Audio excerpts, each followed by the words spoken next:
In today's video, I'm going to show you how to export images for print or social media in Artistly AI. First, log into your Artistly account and open the project or image you've created using the AI generator or editing tools. Once your image is ready, click the Download or Export button, usually found at the top or side of the editor. Next, choose your export purpose. If you're exporting for print, the best option is to download your image in JPG format because it keeps high quality while maintaining smaller file size, which works great for posters, flyers, and physical prints. If you're exporting for social media, choose PNG format since it preserves sharper details and cleaner quality, especially for logos, graphics, and posts that need transparency or crisp edges. Now confirm your settings and click Export or Download. Artistly AI will process your file and generate your final image based on your selection.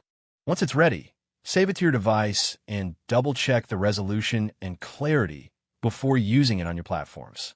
Thank you for watching this video. Please feel free to use the affiliate link in the description.